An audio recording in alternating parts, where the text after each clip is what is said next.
The sun was hiding behind heavy clouds, as if the sky was also in mourning. Laura stood still beside the grave, watching the small group of people who had attended her brother Jose's funeral.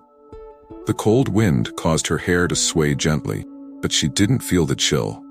Her mind was engulfed in tumultuous thoughts as she tried to hide the true intention that had brought her to that cemetery. The sense of loss was real. There was something more, a weight she carried on her shoulders, disguised beneath the mask of sadness. "You shouldn't be here, Laura," a soft voice interrupted her thought. It was Claudia, a childhood friend. "Everyone knows that you and Jose hadn't spoken in years." Laura forced a smile, trying to appear stronger than she felt. I just want to do the right thing. He was my brother after all." Claudia looked at her with a mix of compassion and disapproval. "The right thing? Do you really think that's enough?" Laura turned her gaze away, focusing on the coffin that was slowly being covered with dirt. The idea that Jose's body would be there, beneath that shroud of earth, disturbed her. What no one knew was that she had a plan in mind, something that could provide her with a way out of the financial troubles that plagued her. She took a deep breath, trying to push away the guilt that consumed her. Meanwhile, in a car parked a few meters from the cemetery, two young scientists, Mark and Eric, observed the scene with keen eyes. "Do you think she will accept?" Eric asked, his voice low, almost a whisper. The nervousness was palpable. "She has no choice," Mark replied, looking at the cemetery. "Her situation is critical. If we can convince her, we will have access to data that could change everything in our research." "But what if she becomes suspicious?" "This is very risky," Eric retorted, concerned. Mark shrugged. "That's the price of science. Sometimes we need to go beyond limits to uncover truths. And for her, this could be the only solution." As the scientists waited for the right moment to approach Laura, she, in turn, struggled against the storm of emotions within her. The weight of guilt and ambition consumed her. "If I do this, I can secure a better future. It's just an experiment," she thought, trying to convince herself. When the funeral came to an end and the few guests began to disperse, Laura found herself alone, her mind swirling with doubts and fears. It was then that Mark and Eric approached her. "Hi, Laura," Mark began with a smile that tried to be encouraging. "Can we talk for a moment?" She looked at them, surprised. "About what?" "About your brother," Eric interjected, his voice heavy with seriousness. "We have a proposal that could help you." Laura hesitated. The desire to hear more was strong, but the fear of what might come next made her anxious. "What do you want from me?" Mark exchanged a glance with Eric before responding. "We want to install a camera in his coffin for a scientific study. The recordings could help us better understand the experience of death. And as compensation, we can offer a sum that could alleviate your financial problems." Laura's heart raced.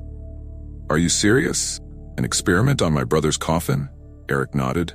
"Yes, it's a unique opportunity, and you don't have to worry. What we are doing is completely safe." Laura felt a wave of conflicting emotions. What they were proposing seemed absurd, but the temptation to resolve her financial difficulties was strong. "And if I say yes?" he questioned, voice trembling but determined. "Then you will have the chance to change your life," Mark said, looking directly into her eyes. "But we need your approval. It's a significant step." Laura's mind was spinning. "Can I think about it?" she asked, although she knew she had already made a decision. The desire for a way out pressed on her, and the idea of quick money seemed increasingly attractive. "Of course, but don't take too long," Eric replied, sensing her hesitation. "We're here to help. Time is essential." Laura took a deep breath, anxiety consuming her.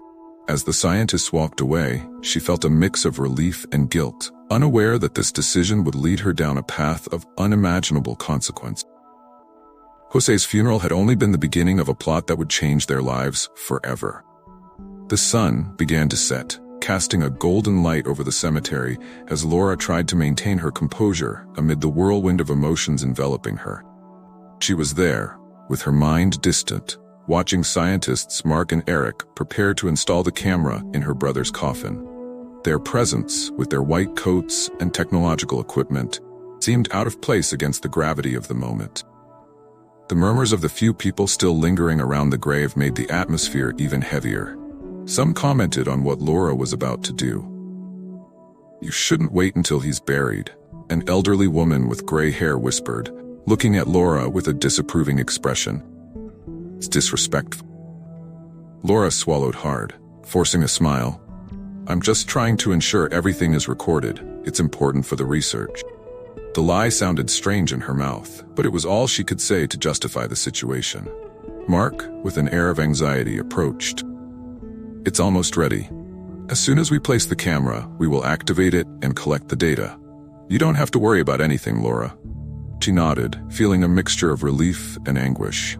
The idea of receiving money soon was tempting. The guilt consumed her. As the scientists worked, Laura looked at Jose's coffin, recalling moments from their childhood, the laughter and secrets they shared. He had always been her protector, and now, there he was, motionless, about to be buried. The idea that he might somehow be alive made her tremble. "Come on, it's almost ready," Eric said, interrupting her thought. He stepped back a bit, observing Mark as he carefully adjusted the camera. "As soon as we have the data, you'll get your share. The research will revolutionize how we understand life and death." Laura nodded, trying not to think about the moral implications of what they were doing. The weight of responsibility felt crushing, but the promise of a better future kept her moving. "Yes, of course. I'm ready." Once the camera was installed, Mark activated the device with a careful touch.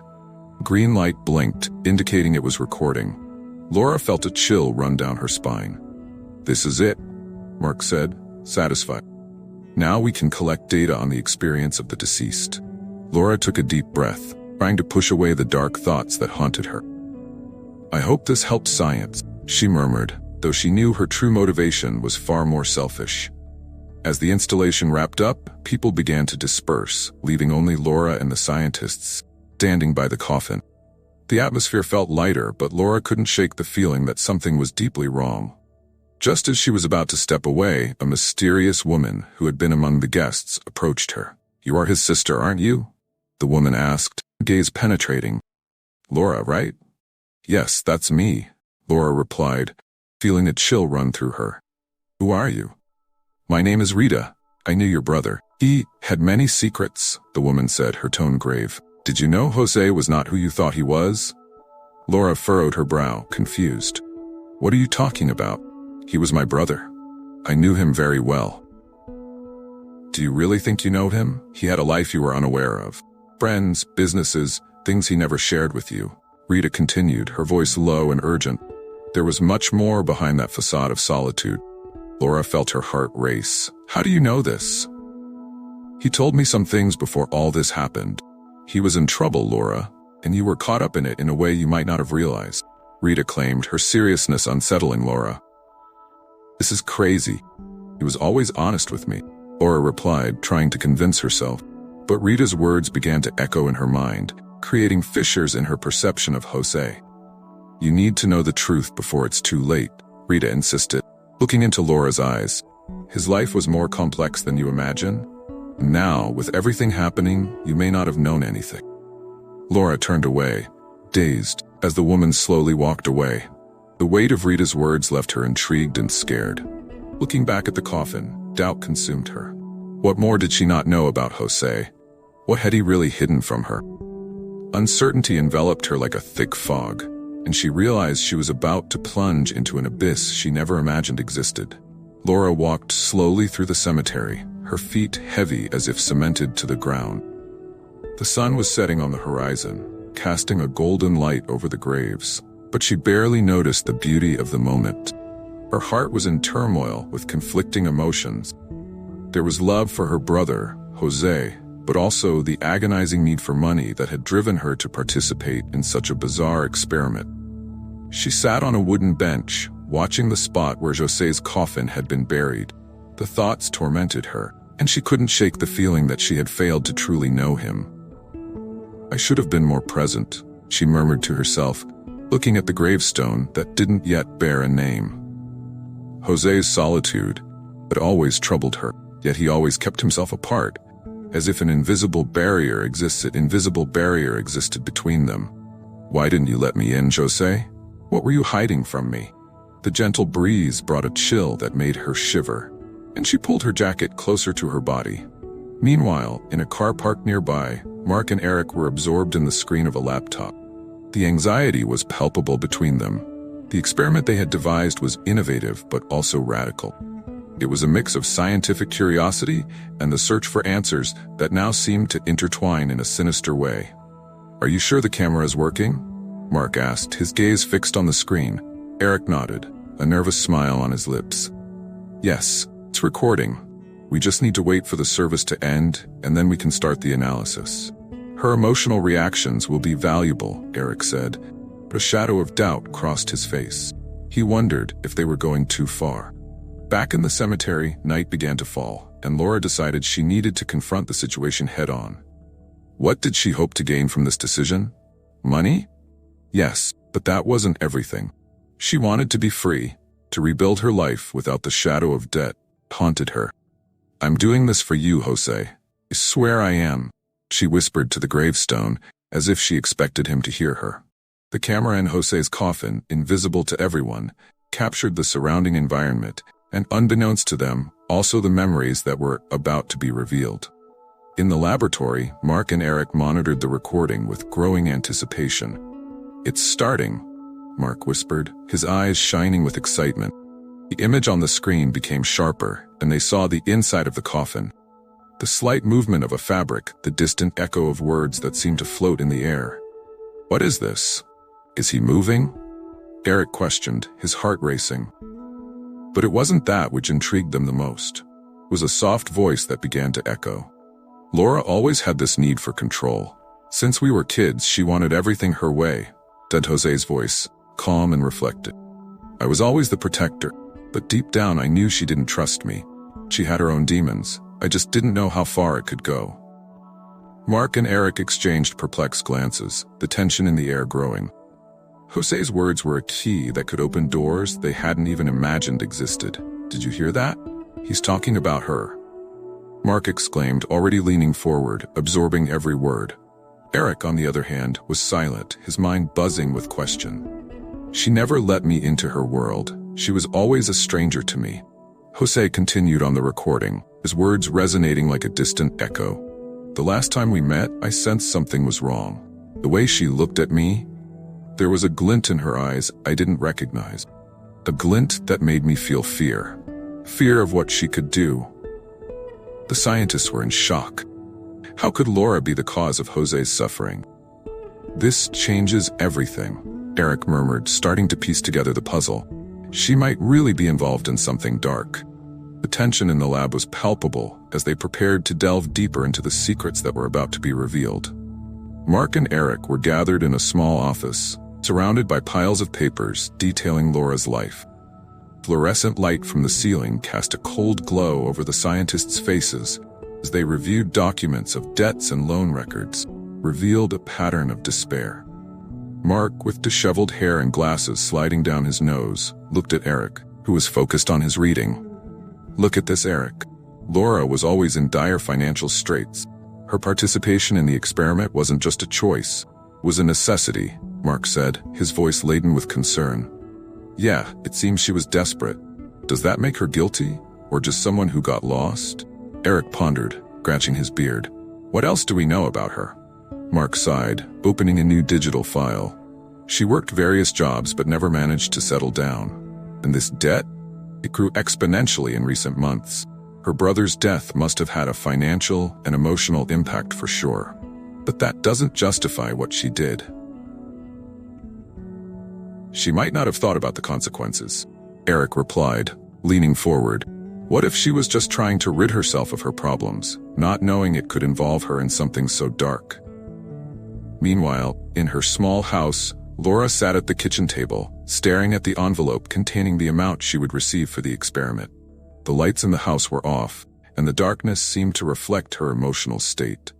"With this money, I can finally pay off my debts," she murmured to herself, trying to push away the guilt that consumed her. "I might even think about a new beginning." But satisfaction mingled with a sense of anguish, and Jose's voice echoed in her mind. "I didn't know you that well, Jose. Why did you leave like that?" Laura closed her eyes, recalling moments when her brother supported her, even during her worst phases. I did what I did to survive. You would understand that, right? Yet guilt wouldn't leave her. The image of the coffin, the funeral, and the feeling of having betrayed Jose's memory haunted her. What if he knew? What if he's watching all of this? That idea left her restless, as if her brother's shadow followed her every step. Elsewhere in the city, Mark and Eric continued their investigation. We need to find out what happened in the morgue. The recording might hold more than just scientific content, Eric suggested, his tone now more serious. The way she reacted upon learning the camera was there. Something doesn't add up. The two scientists decided to watch the recordings again.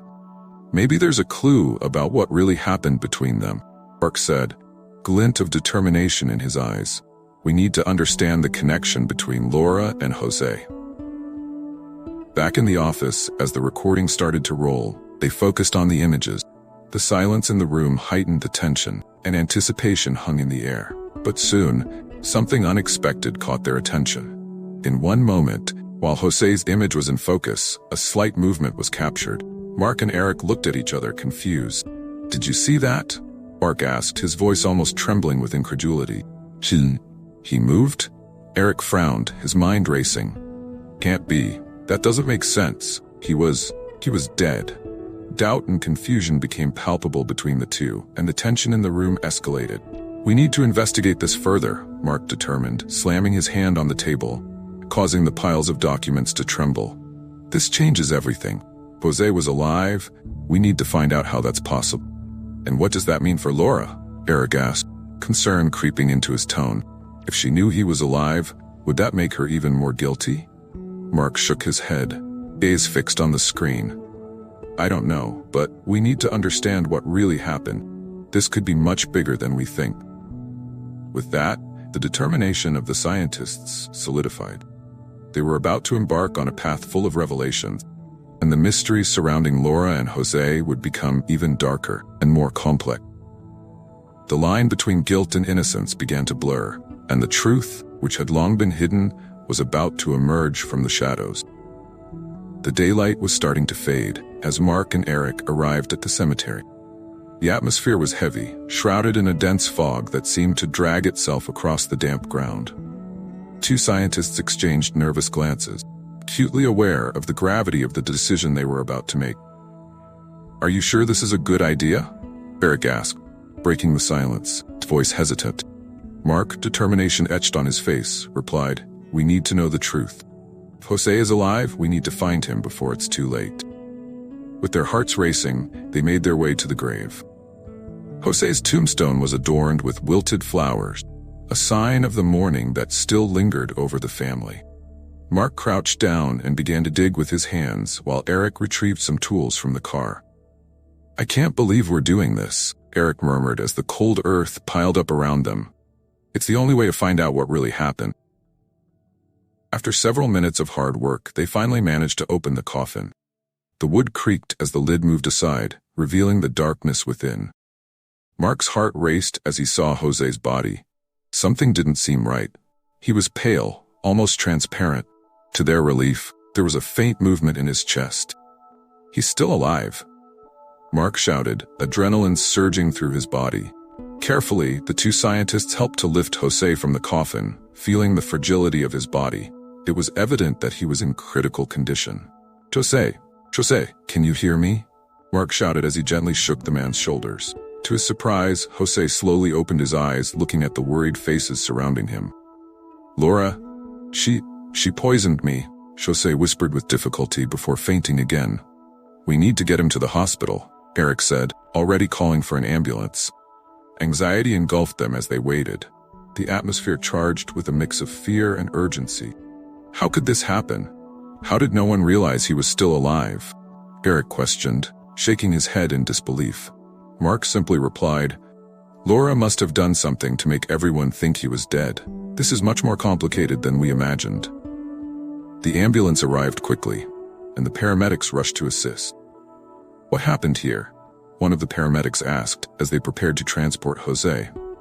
Mark and Eric explained the situation, unable to hide the incredulity in their voices. He was buried alive, and his sister is behind this, Mark concluded, watching the professionals care for Jose efficiently.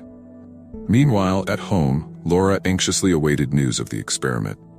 She was so absorbed in her thoughts about what she would do with the money, she didn't realize the gravity of the situation. "As soon as I get the reward, I can start the new life I've always dreamed of," she murmured to herself, a smile on her lips. Sound of the phone ringing interrupted her reflection. An unknown number appeared on the screen, but she ignored it, thinking it was just a telemarketing call. What she didn't know was that the truth was about to come crashing down on her. As the scientists prepared to enter the hospital, José's condition grew increasingly critical. The doctors worked frantically, trying to stabilize him and discover the extent of the poisoning. Adrenaline coursed through the veins of Mark and Eric as they anxiously awaited news. The hospital was filled with people, but none of that mattered to them. The only thought dominating their minds was José's life and how their actions could influence the truth behind what really happened. "We need to find Laura and confront her as soon as we know José is okay," Mark said, determined. Eric nodded, but uncertainty loomed over them like a shadow. What would happen when the truth came to light? And most importantly, what would be Laura's fate in light of her actions? In the hospital, the artificial light illuminated the room where José was hospitalized. He tried to process the reality around him. The sounds of monitors and the smell of disinfectant mingling with the bustle of nurses and doctors. Confusion in his mind began to slowly dissipate, and he remembered the moments that led to his near death. Pain throbbed in his body, but his determination to expose the truth about Laura was stronger. With immense effort, he called for the nurse. "Please, call the doctor and take me somewhere I can talk," José requested, his voice hoarse and trembling. The nurse, noticing the urgency in his gaze, nodded quickly and left the room. After a while, the doctor entered. "José, you are stable, but we need to monitor you a bit longer. What would you like to discuss?" The doctor looked into José's eyes, sensing the gravity that the situation demanded. "I need to tell what happened with my sister," José replied, determination firm in his voice. "She tried to kill me. She poisoned me for the inheritance." The doctor frowned, surprised. "This is a serious allegation, are you sure?" José took a deep breath, trying to organize his thoughts. "Yes, Laura did this for money. She was desperate and knew that if I died, she would inherit everything. That's why I agreed to participate in that experiment. I didn't know she was behind it all." Meanwhile, Laura at home received the news that her brother had awakened. A chill ran down her spine and anguish enveloped her like a dark cloud. "Can't be. I thought he was dead," she murmured, looking out the window as the storm began to brew outside. The thunder seemed to echo her tumultuous emotions. "Laura, we need to talk," said a voice behind her. It was a police officer, who entered without waiting for permission. "You're being investigated for the attempted murder of José." "No, you don't understand," Laura shouted, her voice overflowing with despair. "I just wanted the best for both of us. I was just trying to solve our debts." The officer watched her with a neutral expression. "Your intentions don't matter now. We have evidence. The scientists who were with him at the experiment also know about your involvement." Laura felt her world crumbling. She knew she had crossed a line, but she never imagined everything would turn against her so quickly. "You can't do this. He's my brother. Can't be alive." The officer stared at her, his expression impassive. "His life matters more than your selfish plans, Laura. We will need you to come with us." In the courtroom, atmosphere was tense. José, now recovered, looked at his sister with a mixture of sadness and anger. The judge asked the usual questions, but José was focused on one thing, telling the truth. "I don't want her to be severely punished," he began, his voice steady despite the emotional pain. "I just want her to understand that greed led her to a dark place. What she did was unacceptable, but I don't want her to spend her life in prison." Laura's lawyer, who seemed nervous, looked hopefully at José. "So you don't intend to sue her?" "No, I just want her to seek help and realize that money isn't everything," José said, his gaze fixed on his sister, who now appeared to be huddled in her seat. Laura looked at the floor, feeling the weight of everyone's gaze around her. The truth, which once seemed distant, was now an overwhelming reality. When the judge announced the sentence, the room fell silent. Penalty was light, Jose's disappointed look would haunt her forever. Desperate, Laura was taken out of the courtroom, her heart racing erratically. As she exited, a thought struck her like lightning. The money she received from the experiment wasn't a reward, but a meticulously planned trap by Jose and the scientists. She had been caught in her own web of ambition and despair. As Jose watched his sister being taken away, a mix of relief and sadness filled his heart. He knew that greed could lead anyone to make terrible choices, and at that moment, Laura had become a living example of that. Their lives would never be the same, but he hoped that one day she could learn and redeem herself.